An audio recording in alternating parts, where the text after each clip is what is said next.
The crow stopped flying the day it believed the peacock was better. At the edge of a growing town stood an old mango tree beside a narrow dirt road.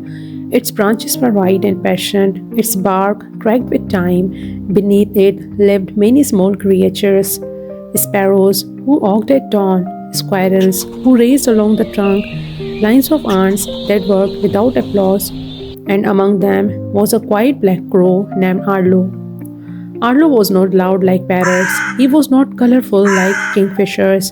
He did not sing sweet songs. Across the road stood a large white house with carved balconies and a carefully trimmed garden.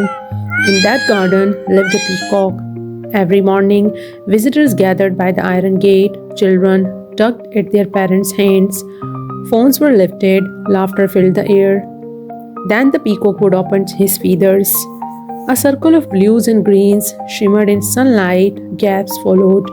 How magnificent, so rare, look at that beauty.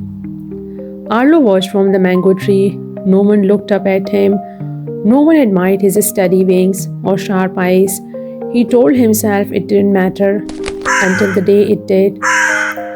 One afternoon, Arlo hopped near a tea stall, searching for crumbs. Two boys stood nearby. Crows are so ordinary, one said casually. Yeah, the other replied. They are everywhere, nothing special. They laughed and walked away. The words were small, but they settled deep. That evening, Arlo did not fly far for food. He did not call out to the others. He sat on a low branch, staring at his dark feathers. Ordinary. For the first time, he wished he were someone else. The next morning, when the peacock spread his feathers and applause followed, Arlo turned away. He stopped flying high. He stopped trusting his wings. Not far from the mango tree lived a potter named Elias. His workshop was modest, a wooden wheel, shelves of clay jars, bowls stacked neatly along the wall. Unlike other shops in the town, Alice did not paint his pottery with bright colors or gold lining. His work was simple, earth-colored, smooth, strong, but customers often passed his shop. They preferred shiny decorations, painted patterns, things that looked impressive from a distance.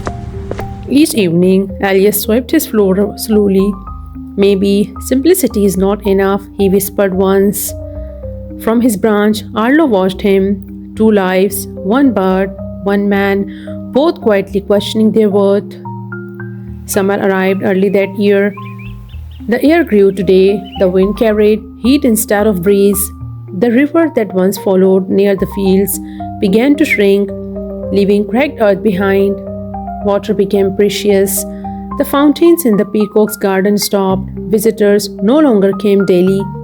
Without the water's shimmer and crowd's attention, even the peacock folded his feathers more often. Meanwhile, villagers began searching for ways to keep water cool in the rising heat. Metal containers warmed quickly, painted pots cracked. Then someone remembered Alice's clay jars. They are thick, an elderly woman said. They keep water cool. Soon, people began arriving at his workshop. I will take 3. Do you have larger ones? These are perfect. The same plain pots, once ignored, were now carried home with care. By sunset, Alice's shelves were empty. He did not celebrate loudly. He simply touched one remaining clay jar and smiled. For the first time, he understood something important. His pots were not made to impress, they were made to serve. That same week, the heat dried the grass beyond the town. One afternoon, a spark from the farmer's tool caught the bridal field. Flames rose quickly. Smoke thickened the sky. Panic spread. Some birds flew in confusion, others scattered without direction. Arlo felt fear too, but above fear, something older stirred inside him, instinct. Crows are watchers, observers, guardians of patterns. He rose into the smoky air, higher. He circled wide until he spotted the fire's origin and its direction towards the town's storage sheds. Without hesitation, he began flying back and forth between the village and the flames, cawing sharply. Again and again, people noticed. Why is that crow screaming like that? It's flying forward the fields. Follow it. Men grabbed buckets. Others ran with shovels. They reached the fire in time. The flames were contained before they touched the houses.